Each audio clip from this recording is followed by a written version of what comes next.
My name's Sadie, and I'm 34. I'm standing outside this crumbling gas station in my small Midwest town, the one my dad left me when he passed. Everyone's whispering it's a worthless heap, and I can't help but wonder if my ex was right, that I'm just a failure who got nothing but junk. Their laughs sting, especially my sister's, who swears this place was meant for her. But there's something here a secret in this dusty old shop that changed everything. Have you ever felt judged for something you couldn't control? Hit like, subscribe, and tell me where you're watching from. Let's share this journey together. The air inside the gas station hit me like a wall of stale coffee and motor oil. I stepped over cracked linoleum, the kind that hadn't been mopped since I was a kid visiting Dad here. Shelves stood empty, coated in dust, and a neon sign flickered buzzing like it was on its last breath. I grabbed a broom thinking I could clean this place up, maybe sell it for enough to keep Miles and me afloat. My hands shook as I swept not from the cold, but from the weight of everyone's whispers outside. They thought I was chasing a pipe dream, and maybe they were right. I found a stack of old receipts behind the counter, Dad's slanted handwriting scrawled across them. Filter $12.99.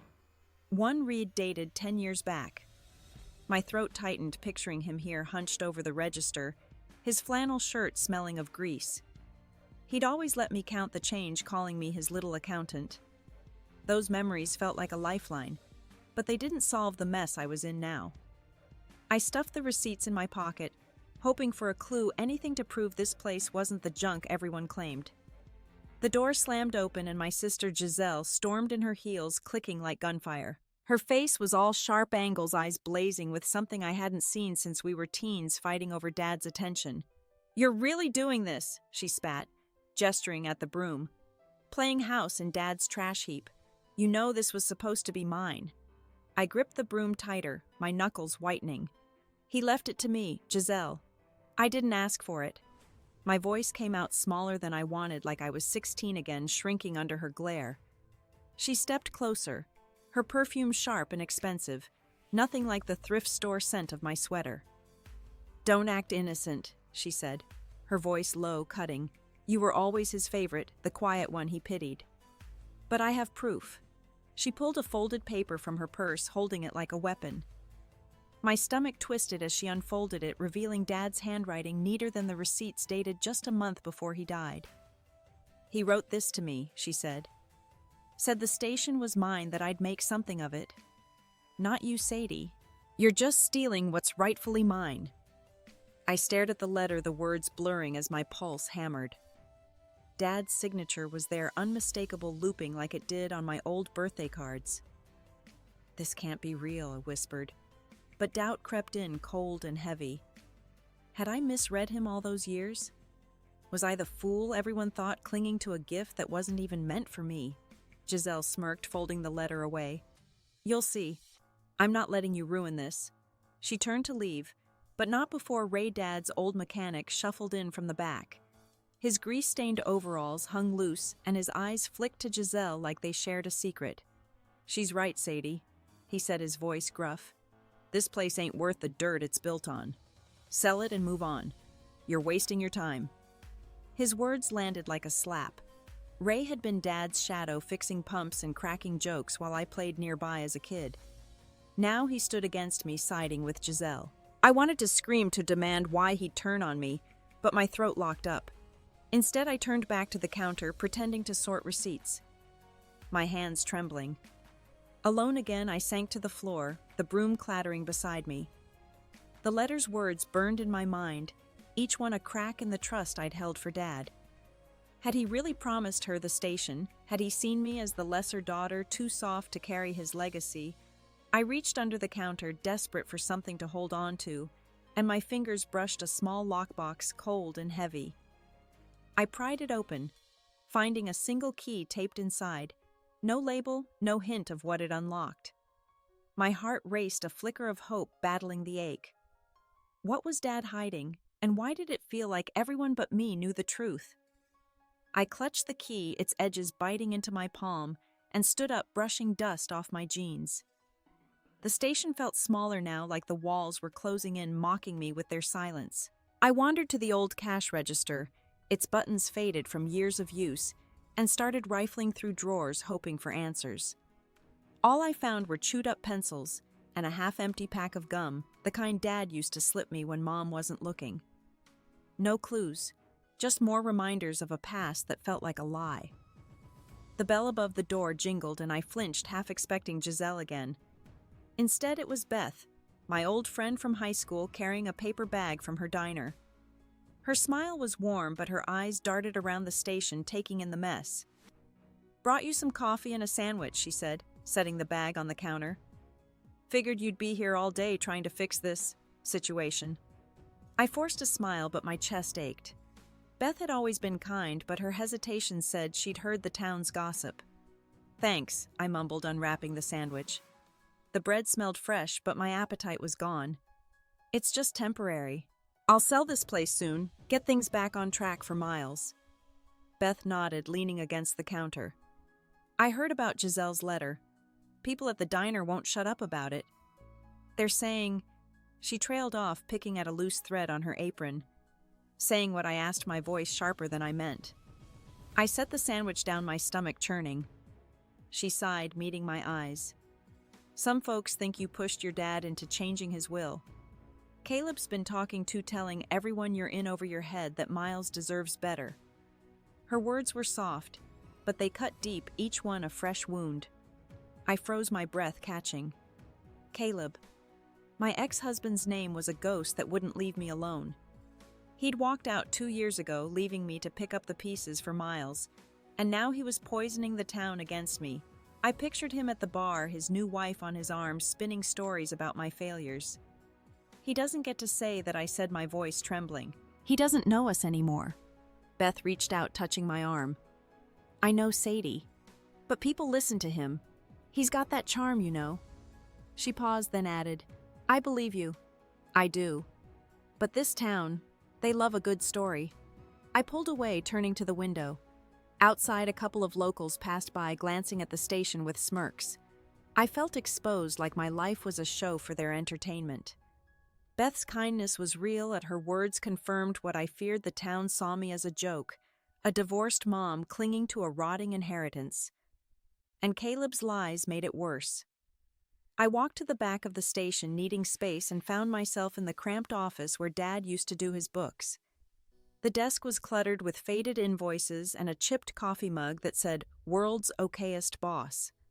I sank into the chair, the leather creaking under me, and tried to steady my breathing. That's when I spotted it, a dusty ledger tucked behind a stack of manuals. I pulled it out, my fingers brushing the worn cover, and flipped it open. Pages of numbers stared back at me, rows of payments labeled Horizon Ventures. Thousands of dollars, some entries marked with question marks, others with cryptic notes like Phase 1 or Survey. My heart raced. This wasn't just Dad's usual business. These were big sums, way more than a small-town gas station could justify. But there was no explanation, no context, just endless figures that made my head spin. I closed the ledger, my mind racing. Was this what Giselle was after? Did she know about these payments? I wanted to call her demand answers, but the thought of her smug face stopped me. Instead, I shoved the ledger into my bag, determined to figure it out alone. As I stepped back into the main room, Beth was still there, watching me with concern. "You okay?" she asked, her voice gentle. I nodded, but it was a lie. The key in my pocket felt heavier now, and the ledger burned a hole in my bag. I was in deeper than I'd thought, and the ground was slipping out from under me. "I need to get home to Miles," I said, grabbing the coffee. "Thanks for the food." Beth hugged me, her embrace warm but fleeting. As I walked out into the chilly evening, the town felt hostile, every streetlight casting shadows that seemed to whisper my failures. I needed answers, but all I had were questions and the sinking feeling that Giselle and Ray weren't done with me yet. I woke up to the sound of Miles' sneakers squeaking on the kitchen floor, his backpack already slung over one shoulder. My coffee was cold on the table, the ledger from the station still open beside it. I'd stayed up half the night trying to make sense of those numbers, but they were a puzzle with missing pieces. "You're gonna be late," I said, forcing a smile as I handed him his lunch. His eyes were red like he hadn't slept either, and my heart sank. Kids at school keep talking about the station, he mumbled, kicking at a chair leg.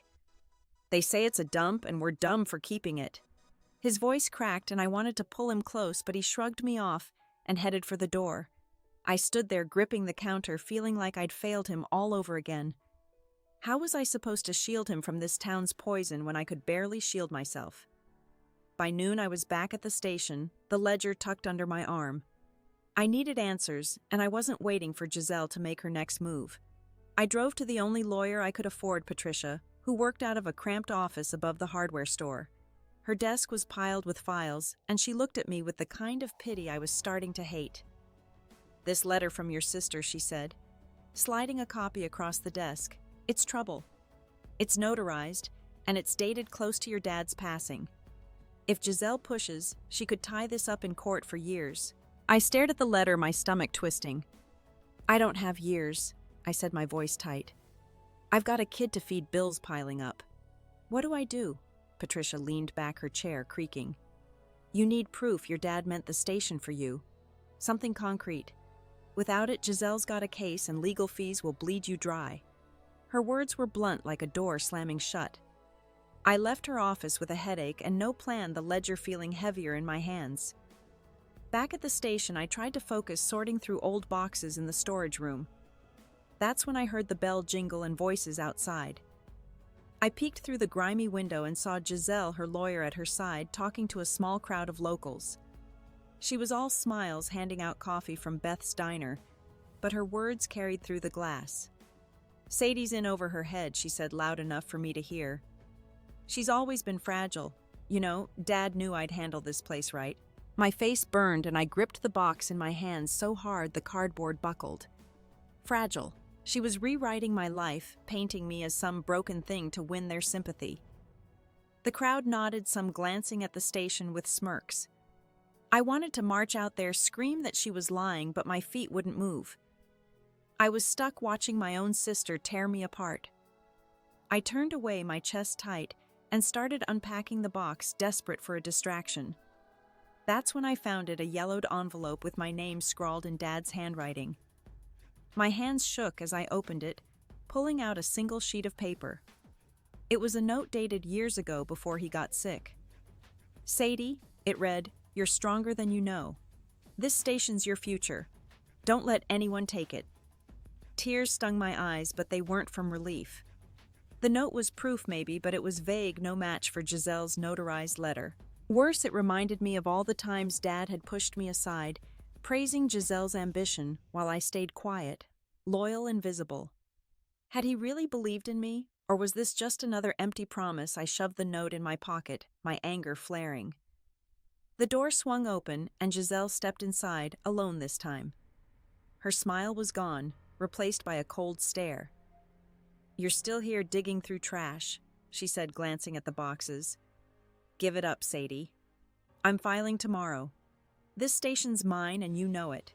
I stood, my fists clenched. "You don't get to decide that," I snapped, my voice shaking with rage. "Dad left it to me and I'm not walking away." She laughed, sharp and cruel.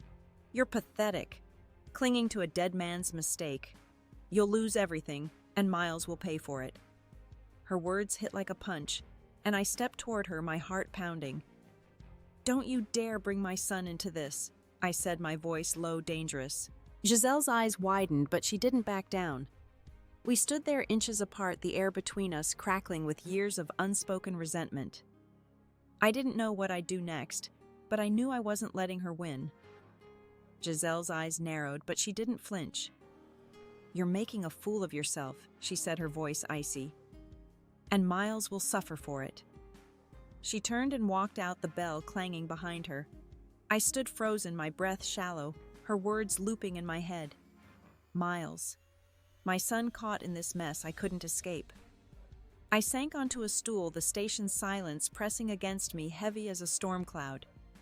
The note from Dad burned in my pocket, but it felt flimsy now, a whisper against Giselle's tidal wave.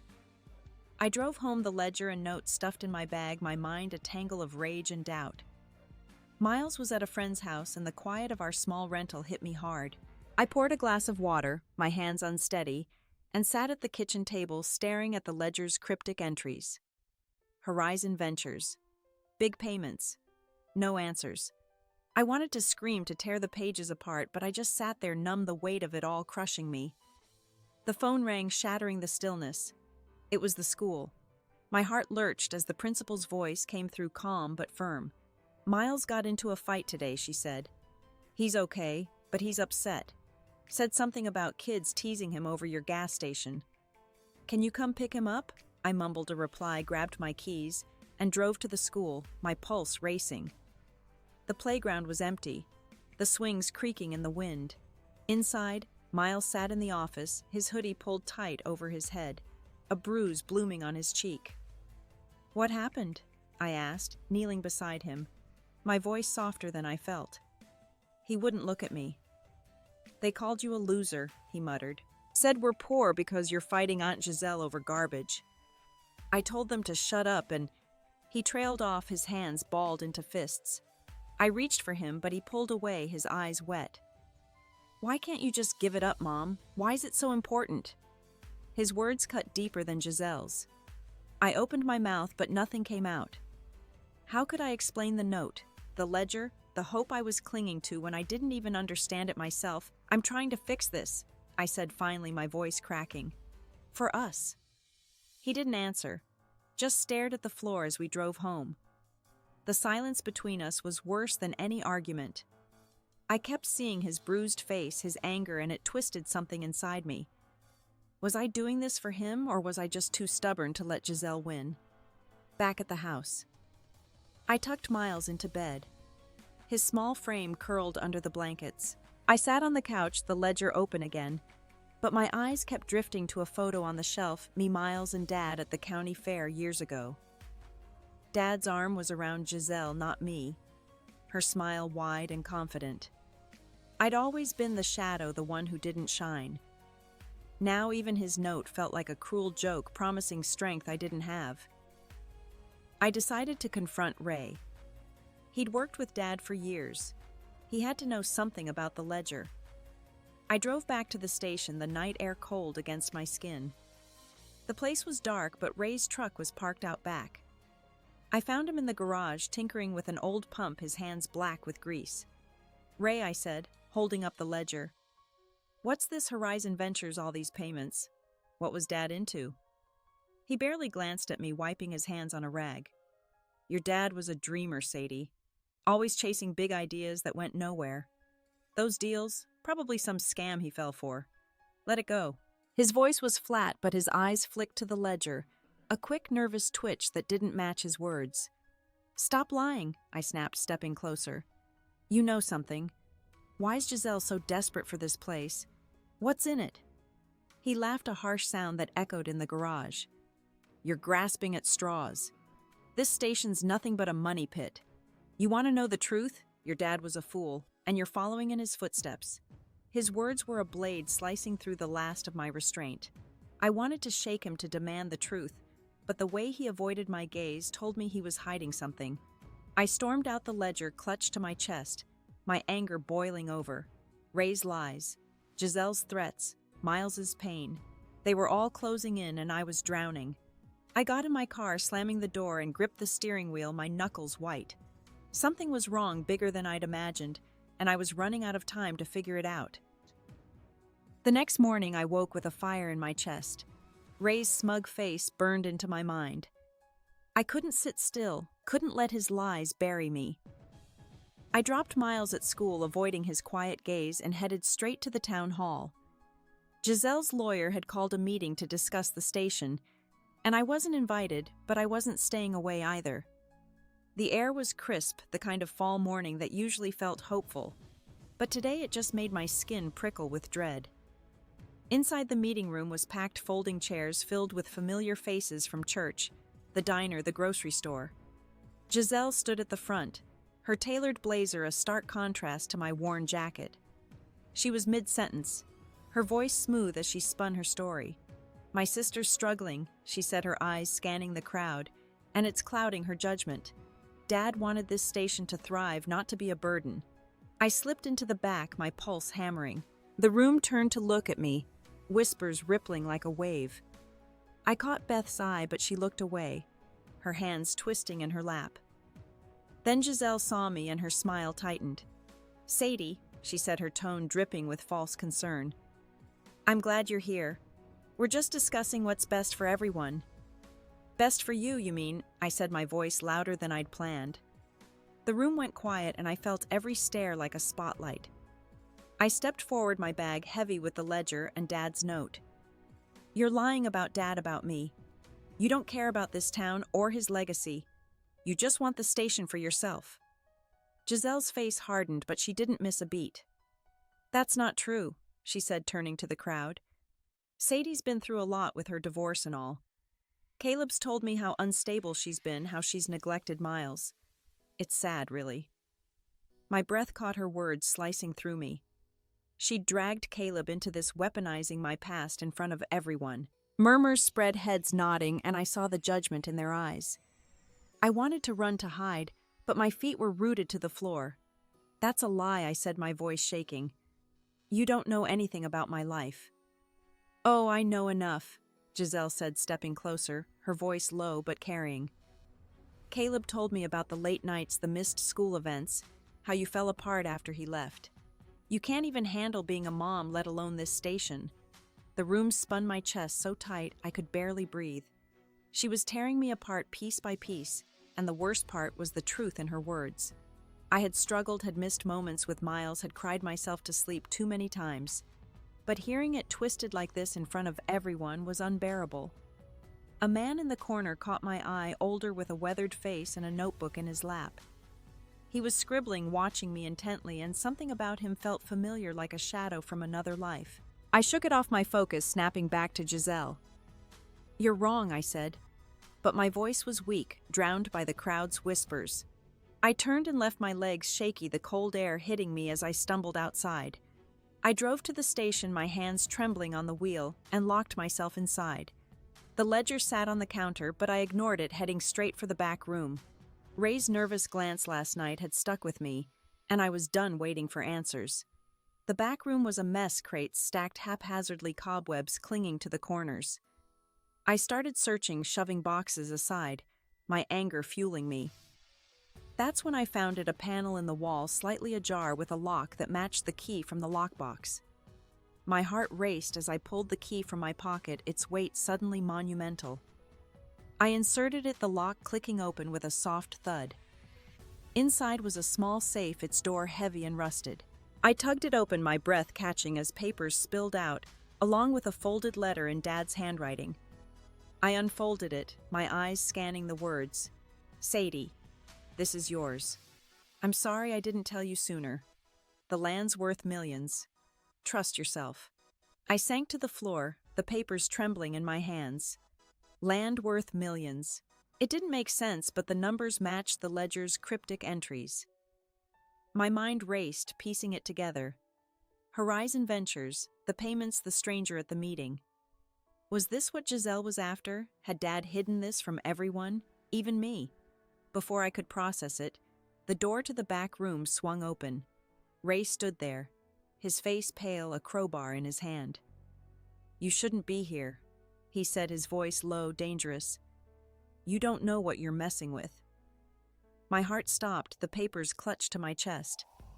He took a step closer, and I realized I was trapped, the truth in my hands, but no way out.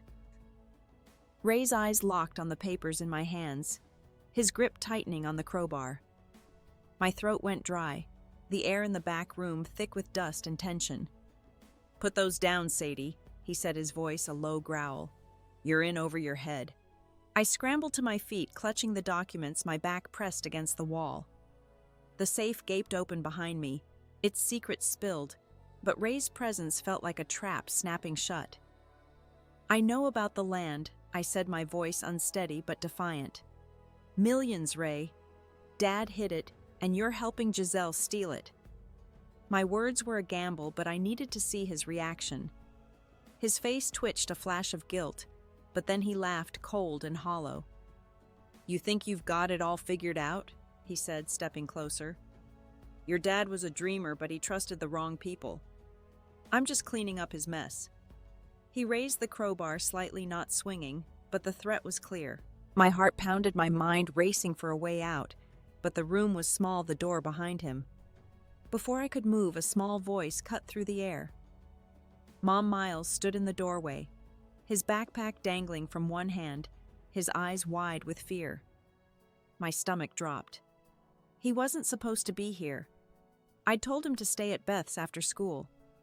"What's going on?" he asked, his gaze darting to Ray, then the papers in my hands. "Get out of here, Miles," I said, my voice sharp, desperate. But he didn't move, frozen, his small frame trembling. Ray lowered the crowbar, his expression softening for a split second, but I didn't trust it. "Go now," I repeated, stepping toward Miles, trying to shield him. Ray shook his head, his voice bitter.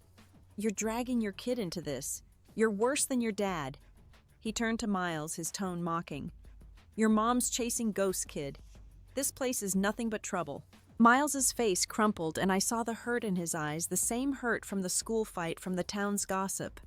"Stop it," I snapped, my voice breaking. "Leave him out of this." But Ray's words had already landed, and Miles backed away, his sneakers squeaking on the floor. He ran the door, slamming behind him, and my chest caved in. I'd failed him again, let him see me cornered, weak. I turned back to Ray, my anger flaring, but he was already moving, grabbing a crate to block the safe. "You don't get it," he said, his voice low. "Giselle paid me to keep this quiet. You open that can of worms and you'll lose more than this station." His words hung heavy, a warning I couldn't fully grasp, but the truth was clear. He'd betrayed Dad, betrayed me for money. I shoved past him, the papers still in my hands, and ran outside. Miles was gone, his backpack lying in the gravel lot. Panic clawed at me as I scanned the empty street, calling his name, my voice hoarse. The town felt like it was swallowing him whole, just like it was swallowing me. I sank to my knees, the documents crumpling in my grip. Dad's letter slipping to the ground. The words stared up at me. "Trust yourself," but I didn't. Not anymore. Giselle's lies, Ray's threats, Miles's fear, they were all proof I'd been wrong to fight for this. The station loomed behind me, its windows dark, mocking. I was alone, the truth in my hands, but no one to believe me, and my son was out there running from the chaos I'd created. Everything I'd held on to was breaking, and I had nothing left to give. I knelt in the gravel, Miles' backpack at my feet, the papers scattered around me like fallen leaves. My hands shook as I gathered them, Dad's letter crinkling under my fingers. His words, "Trust yourself," felt like a cruel echo, but Miles's face, scared and running, burned hotter. I couldn't let him think I'd given up. Not on him, not on us. I stood brushing dirt off my knees and stuffed the documents into my bag. I had to find him, and I had to fight no matter how broken I felt. I drove to Beth's diner, my eyes scanning every corner for Miles. The bell above the door jingled as I stepped inside, the smell of fried onions hitting me. Beth was behind the counter, wiping it down, her face softening when she saw me.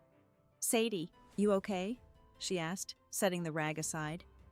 "Miles ran off," I said, my voice tight. "He was at the station, saw something he shouldn't have." "Have you seen him?" Beth's eyes widened and she shook her head. "No, but I'll ask around." "What happened?" I hesitated, the weight of Ray's threats pressing on me, but I couldn't keep it in. Ray's hiding something about the station. Giselle's paying him to keep it quiet. There's a deal, Beth, worth millions tied to the land. Dad left it for me, but they're trying to take it. She leaned closer, her voice low. "Millions." "Sadie, Are you sure I have proof?" I said, patting my bag. "But I need Miles safe first." Beth nodded, grabbing her phone to call a few parents from Miles' school. I stepped outside, my breath visible in the chilly air, and dialed his friend's mom. She hadn't seen him either, but promised to check the park. My chest tightened every second without him stretching into forever. I drove to the school, then the library, calling his name until my voice grew hoarse. Finally, I spotted him sitting on a bench by the creek, his knees pulled to his chest. I parked and ran to him, dropping to my knees. "Miles," I said, my voice cracking. "I'm so sorry you saw that. You're safe now, okay?" He looked up, his eyes red. "Why's everyone so mad?" Why can't we just leave? I took a deep breath, choosing my words carefully. This station, it's more than it seems. Your grandpa left it to me for a reason, and I'm not letting anyone take our future away. But I need you to trust me even when it's hard. He nodded slow and let me hug him. His small frame felt fragile, but his warmth grounded me. I drove us home, my mind already shifting. I couldn't wait for Giselle's next move. I needed to act to protect what was ours. Back at the house, I tucked Miles into bed, promising we'd talk more tomorrow. Then I called Teresa, a lawyer I'd met through a friend who'd offered to help if things got bad. Her voice was steady, professional, as I explained the safe, the papers, the land deal. If this is real, she said, it changes everything. Bring the documents tomorrow. We'll verify them and build a case. I hung up, my pulse quickening. For the first time, I felt a spark of control, like I wasn't just reacting. I pulled out the papers, spreading them on the kitchen table. Among them was a journal, its leather cover worn Dad's initials stamped on the front.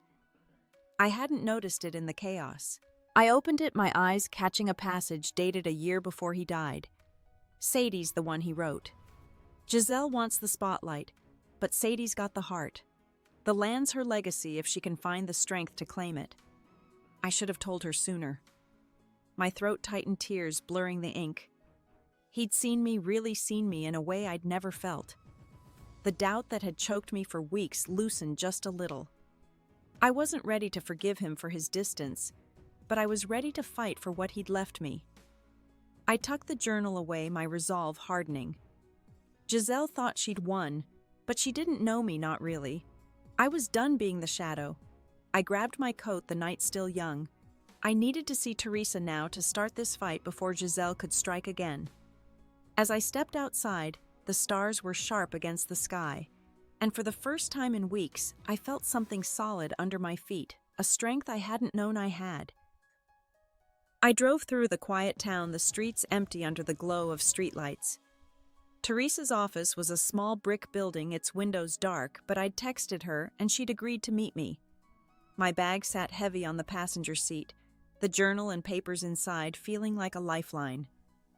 I parked and stepped out, the cold air sharp against my cheeks. For years I'd let doubt hold me back, let Giselle's shadow loom larger than my own. But tonight, I was choosing to stand up for Miles, for Dad, for me. Teresa opened the door, her hair pulled back, a mug of tea in her hand. "You look like you've been through it," she said, waving me inside.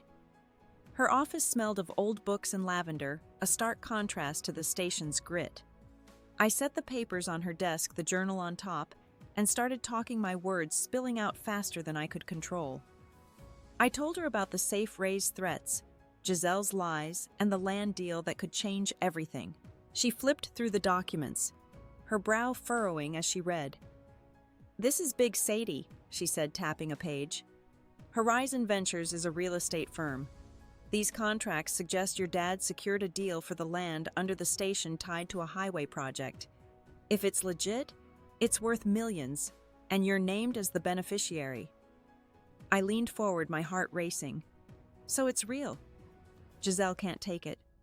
"Not so fast," Teresa said, her voice steady. "We need to authenticate these, and Giselle's letter complicates things. But this journal, your dad's words, it's personal. It shows intent. We can build a case, but it'll be a fight." I nodded, my resolve firm. "I'm ready." For the first time, I meant it. I wasn't just reacting to Giselle's attacks. I was taking the lead, shaping my own path. Teresa promised to start the paperwork and reach out to Horizon Ventures. As I left, the weight in my chest felt lighter, like I'd shed a layer of fear. The next morning, I took a different step. I needed to face Giselle, not with anger, but with the truth. I drove to her house, a tidy colonial on the edge of town, its porch lined with pumpkins. My stomach knotted as I knocked, but I straightened my shoulders, picturing Miles's face, his trust in me. Giselle opened the door, her expression shifting from surprise to disdain. "What do you want?" she asked, crossing her arms. "I found the deal," I said, my voice calm but firm. "The land, the millions, Dad's plan. It's mine, Giselle, and I'm not backing down. You can fight me in court, but I've got proof now." I held up the journal, not to show her, but to remind myself of Dad's belief in me. Her eyes flickered a crack in her armor, but she recovered fast. "You're delusional," she said, her voice sharp. "Those papers are fakes and you know it. You'll lose Sadie and drag Miles down with you." Her words stung, but they didn't break me like before. "We'll see," I said, turning to leave. I didn't need her to believe me. I needed to believe myself. As I walked away, I felt a quiet strength, not loud or flashy, but steady, like a river carving stone. Back at the station, I found another surprise. The man from the town, meeting the one with the notebook, was waiting outside, leaning against a pickup truck. He introduced himself as Leonard, a surveyor from Horizon Ventures. "Your dad was a tough negotiator," he said, his voice gravelly. "He locked in that deal years ago, named you as the heir. I can testify to it if you need me." I stared at him, my breath catching. "Why didn't you say anything before?" He shrugged. "Wanted to see if you'd fight for it. Your dad said you would." His words hit deep, another piece of Dad's trust I hadn't expected. I thanked him, my mind spinning with possibilities. Leonard's offer was a weapon, one I could use to turn the tide. I spent the afternoon planning, sketching out ideas for a community meeting. I'd tell the town the truth, not to beg for their approval, but to clear my name and Dad's. It was risky opening myself to more judgment, but hiding hadn't worked. I needed to face them to show Miles what it meant to stand tall. As the sun dipped low, I stood in the station's lot, the air cool and still. My hands were steady now, the journal tucked in my bag like a shield. I looked at the faded sign above the door, Dad's initials barely visible. For years I'd felt small, unworthy. But tonight, I was claiming my place not just for the money, but for the woman I was becoming. I turned back to my car, my steps sure, and drove home, ready for whatever came next. The community meeting was set for dusk, the town hall's wooden floor polished to a shine that reflected the overhead lights. I stood at the back, my hands clammy, the journal and papers tucked in a folder under my arm. The room filled slowly, neighbors settling into chairs, their murmurs a low hum. I'd spent the day preparing, rehearsing what I'd say, but now facing their skeptical faces, my throat felt tight. Leonard was there, his weathered jacket a quiet reassurance ready to back me up. I stepped to the podium, my boots echoing in the hush. "Thank you for coming," I started, my voice steadier than I felt. "I know you've heard a lot about my dad's gas station, about me. I'm here to tell you the truth." I held up the folder, my hands firm. "This land is part of a deal worth millions, and my dad chose me to carry it forward. Not because I'm perfect, but because he trusted me." The crowd shifted, some leaning forward, others crossing their arms. I laid out the story. The safe, the contracts, Horizon Ventures highway project. Leonard stood, his voice gruff, as he confirmed the deal's legitimacy, detailing Dad's negotiations years ago. I watched faces change, doubt flickering into curiosity, but not everyone was swayed. A man in the front row, a friend of Caleb's, scoffed. "Sounds convenient," he said loud enough for all to hear. "You expect us to believe you just found this?" My cheeks burned, but I kept going, reading from Dad's journal, his words about my strength ringing clear. The room grew quieter, the weight of his trust settling over us. But then Giselle stood, her presence like a cold wind. "This is a stunt," she said, her voice sharp but controlled. "Sadie's desperate, twisting Dad's memory to save herself. Those papers are forgeries, and I'll prove it in court." A murmur rippled through the crowd, heads turning. I gripped the podium, my heart sinking. I'd expected her to fight, but not like this, not with such calm certainty. Before I could respond, Beth stood, her apron still tied from the diner. "I've known Sadie forever," she said, her voice trembling. "She's not a liar. If she says this is real, I believe her." Her words were a lifeline, but they didn't stop the tide. Giselle's lawyer, a thin man with wire glasses, passed out copies of her notarized letter, and whispers grew louder. I saw doubt creep back into faces, even those who'd started to listen. My moment of strength was unraveling, and I felt the familiar pull of defeat. After the meeting, a few folks approached, offering cautious support, but most slipped out, avoiding my eyes. Leonard clapped my shoulder, promising to testify, but his encouragement felt distant. I drove home, the folder heavy on the seat, my mind replaying Giselle's words. Had I misjudged this? Was I still the fool they thought? Miles was asleep when I got back, his face peaceful in the glow of his nightlight. I sat by his bed, my chest tight. I'd wanted to show him I could fight, but the town's doubt was a mirror reflecting every insecurity I'd buried.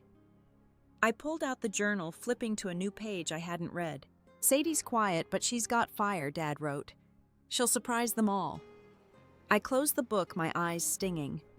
His faith was a gift, but it wasn't enough to silence the town's judgment. I stepped outside, the night air cool, and leaned against the porch railing.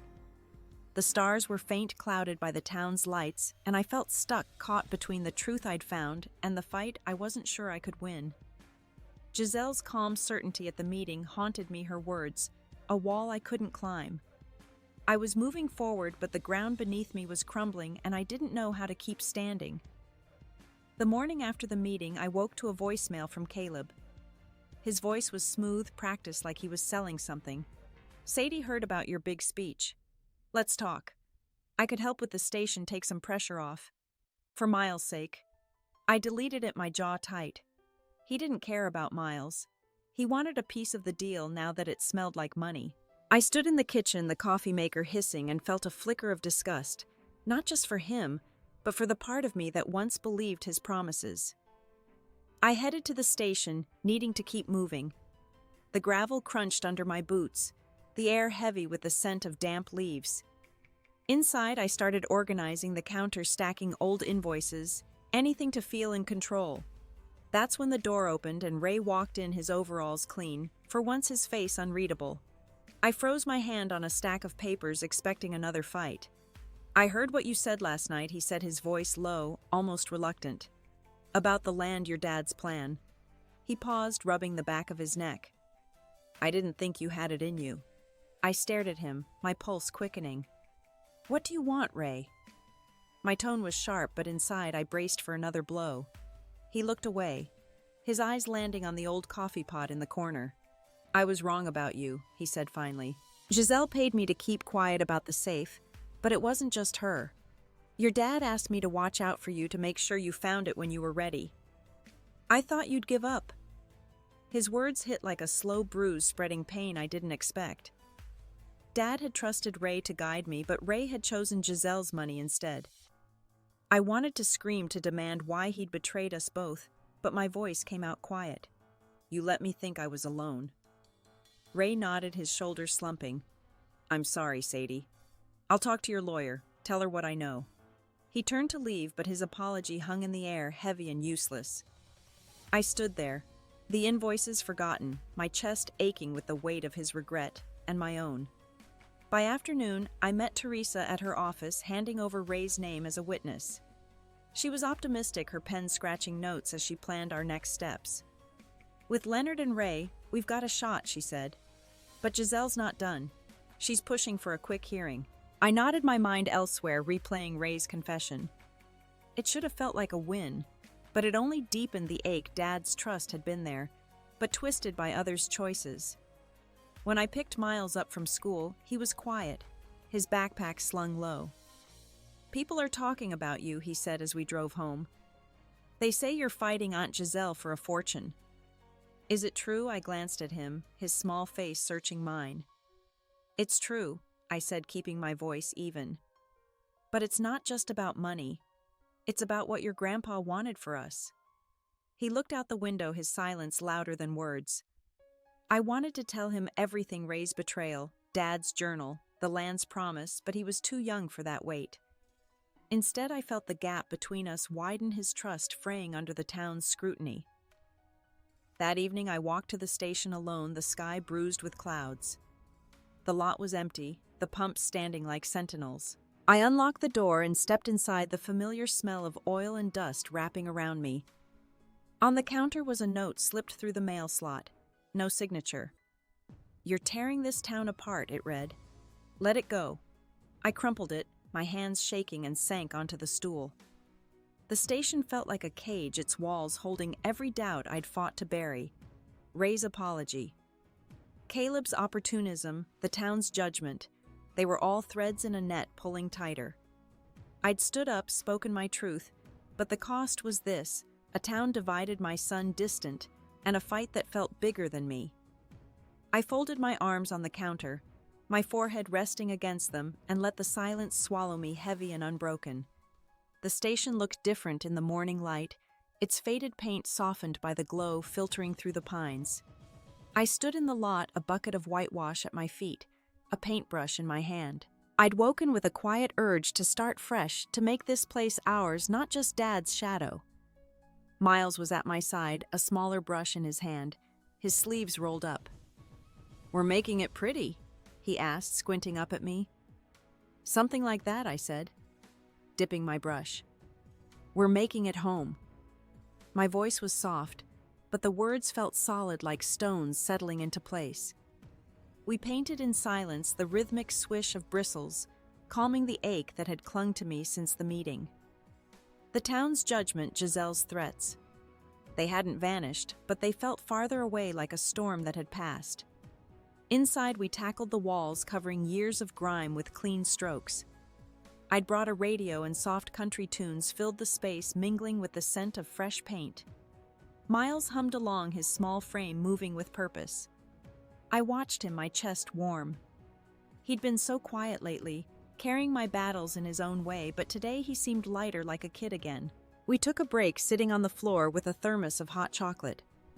I'd found a box of old mason jars in the storeroom, and we used them as cups, the glass cool against my palms. "You ever think about Grandpa Miles?" asked, blowing on his drink.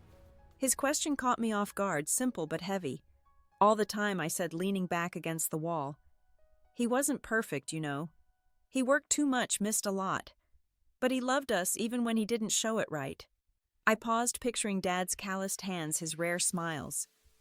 I used to resent his distance, but now I saw it differently, a man trying, failing, but never giving up. Miles nodded, his eyes on the jar. "I wish I knew him better." "Me too," I said, my voice catching. "But he's in this place in you. That's why we're here painting, fighting. It's for him, but it's for us too." He looked up, his face serious. "Are we gonna win, Mom?" I reached over, squeezing his hand. "We're gonna try." It wasn't a promise, but it was honest, and that felt enough. We finished our drinks, the music wrapping around us, and got back to work. The station was transforming, its bones still old, but its spirit new. I'd ordered new pumps, scheduled a delivery for next week, and planned a small cafe corner, nothing fancy, just a place for coffee and conversation. By afternoon, a local artist, Clara, stopped by. I'd called her about a mural, something to mark this new chapter. She was young, with paint-splattered overalls and a shy smile. "What do you want it to say?" she asked, sketching ideas on a notepad. I thought for a moment, looking at the half-painted walls, at Miles sweeping the floor. "Hope," I said. "Something that feels like a new day." She nodded, her pencil moving fast, and showed me a rough sketch of a sunrise, golden light spilling over fields. It was perfect, simple but alive. As Clara left, I stepped outside the bucket, empty, my hands streaked with paint. The lot was quiet. The town beyond it, still, like it was holding its breath. I'd spent so long running from Caleb's betrayal, Giselle's venom, my own doubts. But standing here, I wasn't running anymore. I was building not just a station, but a life, one brushstroke at a time. The fight with Giselle wasn't over, but for the first time I felt ready. Not because I was sure I'd win, but because I knew why I was fighting. I looked at Miles through the window, his small hands steady with the broom. The sunlight caught his hair, and I let out a slow breath, the kind that carries weight away. Whatever came next, we'd face it together, and that was enough for now. The day of the reopening crept up the station, gleaming under a late fall sky. I'd hung string lights above the new cafe corner, their soft glow warming the dusk. Tables were set with checkered cloths, and a chalkboard menu listed coffee and pastries from Beth's Diner. Miles had helped arrange chairs, his excitement quiet but real. A spark I hadn't seen in months. Townsfolk trickled in, some curious, others hesitant, their footsteps cautious on the freshly swept floor. I stood by the counter, a tray of cookies in my hands, greeting familiar faces. A few offered smiles, others quick nods, but the air wasn't heavy like before. I caught snippets of conversation praise for the new-look questions about the mural Clara had finished at sunrise now bold against the station's wall. I didn't hear whispers about Giselle or the land deal, and for that I was grateful. Beth arrived, her arms full of pie boxes, and gave me a quick hug. "This place looks alive," she said, setting the boxes down. "You did good, Sadie." Her words were simple, but they settled deep, a reminder of her faith when mine had faltered. I thanked her, my voice steady, and handed her a coffee, the steam curling between us. As the evening unfolded, I moved through the crowd, refilling cups, listening to stories. An older man, a regular from Dad's days, told me how Dad used to slip him free coffee when he was short on cash. A woman from church shared how she'd met her husband here flirting over the pump. Each story stitched Dad closer to me, not the distant figure I'd resented, but a man who'd built something real, flaws and all. I stepped outside for air, the night cool against my skin. The lot was full, cars parked unevenly, their headlights cutting through the dark. I leaned against the mural, its painted light warm under my fingers. I thought about Giselle, her absence tonight, louder than any argument. Teresa had called earlier saying Giselle's lawyer was backing off the evidence from Ray and Leonard too strong. It wasn't over, but the tide was turning, and I felt no urge to gloat. I just wanted peace for me, for Miles. Miles found me, his jacket zipped to his chin. "People like it, Mom," he said, his voice proud. "They're staying." I ruffled his hair, my heart full. "Because of you too," I said. He grinned, small but genuine, and ran back inside to help Beth. I stayed there, my eyes tracing the stars above the pines. I'd spent so long fighting to prove myself, to hold on to Dad's gift to protect us. But tonight, I wasn't fighting. I was living, breathing in this moment, this place we'd carved out. I walked to the edge of the lot where a small wooden sign stood, one I'd made myself.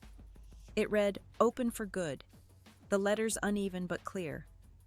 I'd hammered it into the ground that morning, a quiet promise to Dad, to Miles, to myself. I didn't need the town's approval or Giselle's surrender. I needed this, us together, building something that mattered. Back inside, the crowd thinned, leaving a soft hum of laughter and clinking cups. I stood by the counter, my hands still, my breath even. The station felt like mine now, not a burden or a battle, but a home.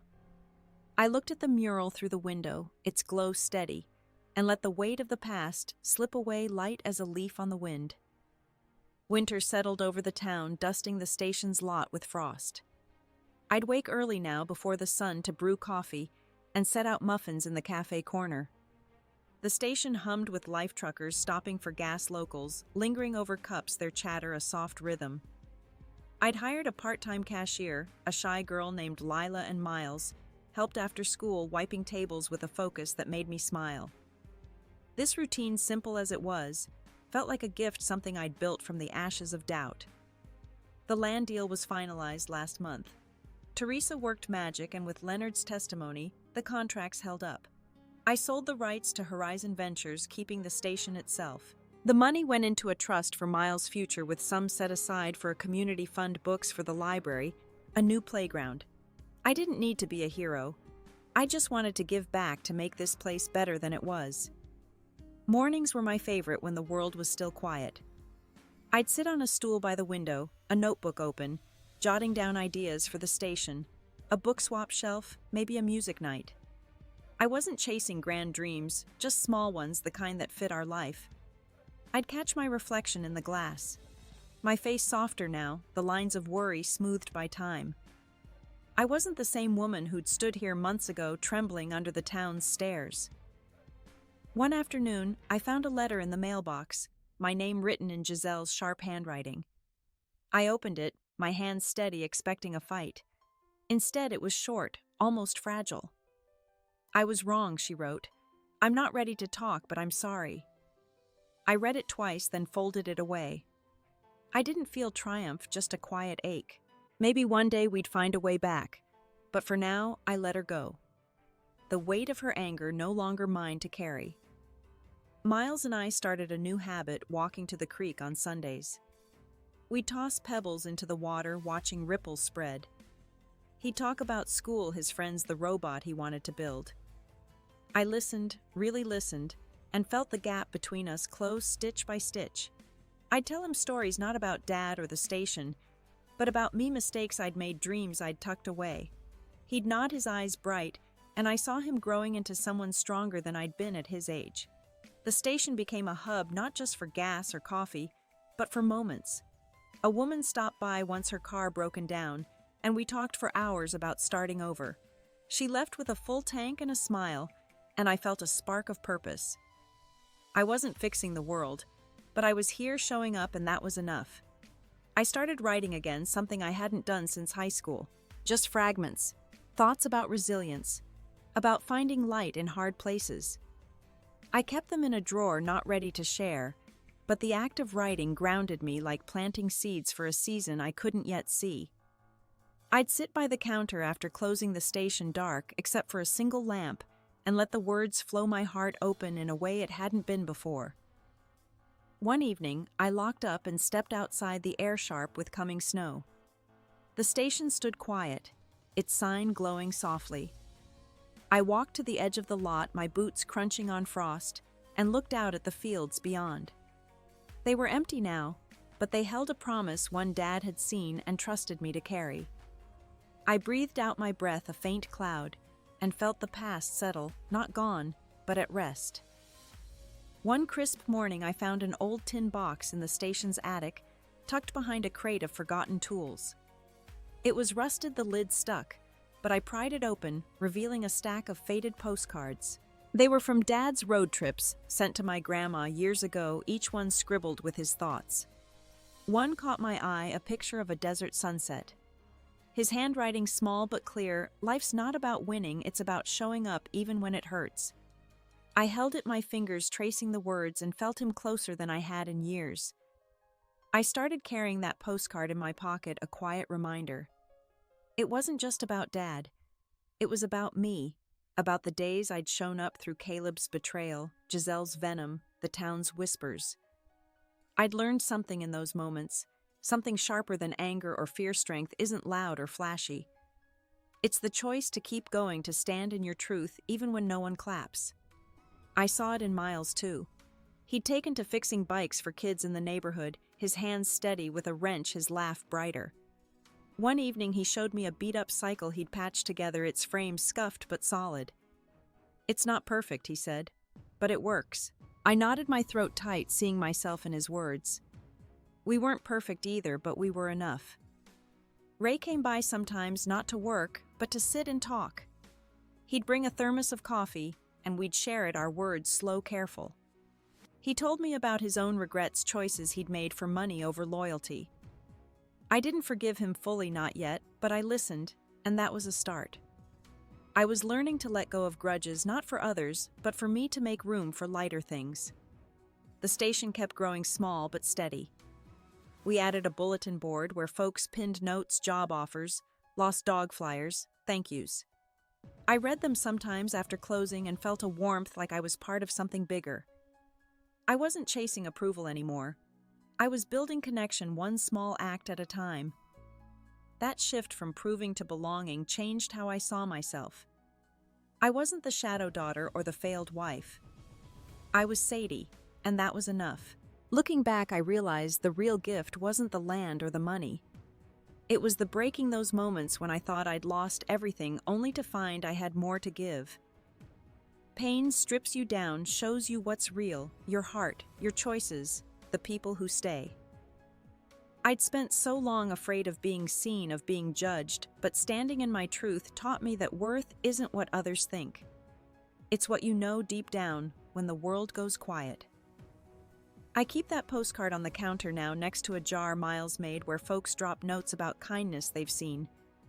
It's a small thing, and it reminds me to keep showing up, to trust the slow work of healing. Life doesn't hand you clean endings, but it gives you chances, and I'm taking mine one day at a time. What's a moment you showed up even when it hurt? Drop it in the comments. I'd love to hear your story. If this touched you, please like, subscribe, and share it with someone who needs a little light. Thank you for being here, for listening. Here's to finding your strength wherever you are.